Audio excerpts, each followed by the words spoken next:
రాష్ట్ర పండుగ రథసప్తమి వేడుకల్లో భాగంగా శ్రీ సూర్యనారాయణ స్వామివారి సందర్శనార్థం వచ్చే భక్తులకు ఎలాంటి ఇబ్బందులు లేకుండా అధికార యంత్రాంగం చేసిన ఏర్పాట్లపై భక్తులు మంగళవారం హర్షం వ్యక్తం చేశారు.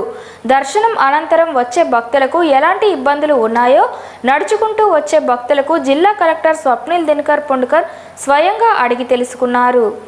అర్సవెల్లిలో ఏర్పాటు చేసిన కమాండ్ కంట్రోల్ రూమ్లో ఉన్న టీవీల ద్వారా డ్రోన్లు, సీసీ కెమెరాల ద్వారా వచ్చే ఫుటేజ్లను, క్యూ లైన్లు తదితర వాటిపై కలెక్టర్తో పాటు జిల్లా ఎస్పీ కేవీ మహేశ్వర్ రెడ్డి, జిల్లా జాయింట్ కలెక్టర్ ఫర్మాన్ అహ్మద్ ఖాన్లు క్షుణ్ణంగా పరిశీలించారు. ఎప్పటికప్పుడు ఉన్నతాధికారులు భక్తులకు గుంపులను దృష్టిలో ఉంచుకొని ఆర్డీఓలకు కలెక్టర్ జేసీలు పలు ఆదేశాలు జారీ చేశారు.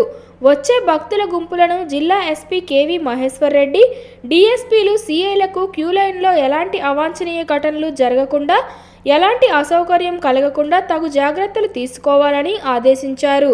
దర్శనానికి వచ్చే భక్తులకు అందుబాటులో మెడికల్ టీంలు, వృద్ధులు, విభిన్న ప్రతిభావంతులను వీల్ చైర్ల ద్వారా విభిన్న ప్రతిభావంతులు, రెడ్ క్రాస్ సంస్థలు దర్శనానికి చేరవేశారు.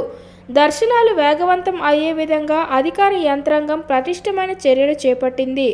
వచ్చే భక్తులకు ఎక్కడికక్కడ త్రాగునీరు, ప్రసాదాలు ఏర్పాటు చేసి భక్తులకు ఎలాంటి ఇబ్బందులు లేకుండా అధికార యంత్రాంగం ఏర్పాట్లు చేసింది.